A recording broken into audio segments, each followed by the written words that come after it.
Question number 6 हमें कहता है कि find the value of t plus 1/t और हमें t की वैल्यू गिवन है एक फ्रैक्शन की फॉर्म में।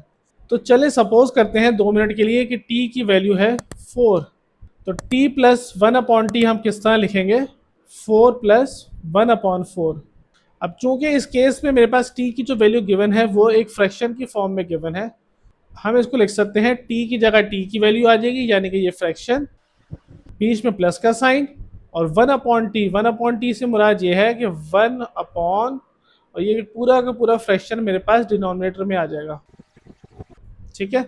इसी तरह अगर हम सपोज करें t की वैल्यू एक फ्रैक्शन यानी कि x/y, तो t प्लस 1/t बन जाएगा मेरे पास x/y प्लस 1/x/y, यानी कि ये पूरा का पूरा फ्रैक्शन जो है वो मेरे पास डिनोमिनेटर में भी ऐसे ही लिखा जाएगा। अब यहाँ पर ये सब बातें करने का मकसद ये था कि आपको एक कॉन्सेप्ट समझाया जाए डिवीजन का, कि अगर मेरे पास कोई ऐसा केस हो जिसमें मेरे पास फ्रैक्शन के डिनोमिनेटर में भी एक फ्रैक्शन हो, तो इसको हम किस तरह सिंप्लीफाई करते हैं। इसको लिखने का तरीका ये होता है कि हम डिनोमिनेटर में मौजूद फ्रैक्शन को न्यूमरेटर में ले आते हैं उनकी पोजीशन स्वैप करके। यानी कि इस पूरे फ्रैक्शन को मैं डिनोमिनेटर से उठाकर न्यूमरेटर में ले जाऊंगा, लेकिन एक शर्त है उसकी कि उस फ्रैक्शन में डिनोमिनेटर और न्यूमरेटर की पोजीशन स्वैप हो जाएगी। यानी कि ये हो जाएगा d/n। तो 1/x/y के केस में तो ये बन जाएगा y/x। तो फिर हम सवाल की तरफ पलटते हैं। इस सवाल में मेरे पास जो फ्रैक्शन गिवन है वो है x plus y divided by x minus y. अगर ये फ्रैक्शन मेरे पास किसी बड़े फ्रैक्शन के डिनोमिनेटर में आ जाए, ये चला जाएगा पूरा का पूरा न्यूमरेटर में, तो ये बनेगा x minus y upon x plus y. यहाँ तक आपको बात समझ में आ रही है। इस सवाल को सॉल्व करने से पहले मैंने आपको 2-3 तरीकों से बता दिया कि किस तरह जब फ्रैक्शन में मेरे पास डिनोमिनेटर में भी फ्रैक्शन आ जाता है तो हम उसको किस तरह से सॉल्व करते हैं। तो आइए चलिए अब इस सवाल को सॉल्व करते हैं। तो मेरे पास ये क्वेश्चन गिवन है, तो हम क्या करेंगे, t की जो वैल्यू है वो इसको हम पुट कर देंगे सवाल में। ये मेरे पास बन जाएगी, सबसे पहले t लिख देंगे x minus y upon x plus y, बीच में प्लस का साइन, और अब मेरे पास जो फ्रैक्शन मौजूद है उसके डिनोमिनेटर में ये t की वैल्यू आ जाएगी जो कि एक फ्रैक्शन है which is x minus y and x plus y. Next step में हम इसको सिंप्लीफाई कर लेते हैं। ये पहला वाला फ्रैक्शन एज इट इज़ आ जाएगा, बीच में प्लस का साइन।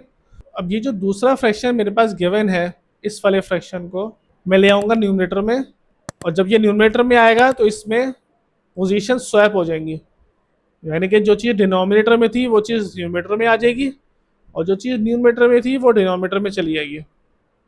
अब मेरे पास ये दो सिंपल फ्रैक्शंस हो गए और ये आपस में ऐड हो रहे हैं, तो हम इसको सॉल्व करेंगे with the help of LCM. LCM में हम क्या करते हैं, दोनों डिनोमिनेटर्स को आपस में मल्टीप्लाई करा देते हैं।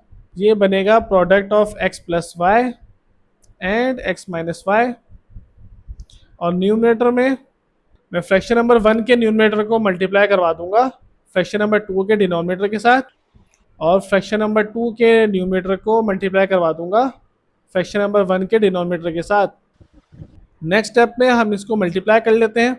ये दोनों मेरे पास सेम फैक्टर्स हैं, तो ये जब मल्टीप्लाई होंगे तो ये बन जाएंगे x माइनस वाई का होल स्क्वायर, बीच में प्लस का साइन, और ये भी मेरे पास दोनों सेम फैक्टर्स हैं, तो ये मल्टीप्लाई होने के बाद बन जाएंगे x प्लस वाई का whole square divided by product of x plus y and x minus Y.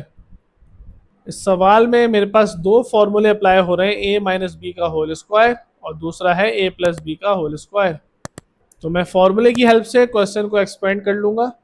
तो x माइनस वाई का होल स्क्वायर पे मैं a माइनस बी का होल स्क्वायर वाला फॉर्मूला लगा दूंगा, तो ये बनेगा x square minus 2xy plus y square, बीच में प्लस का साइन, और जब x plus y whole square पे मैं a plus b whole square वाला फॉर्मूला लगा दूंगा, तो ये बन जाएगा x square plus 2xy plus y square whole divided by product of x plus y and x minus Y.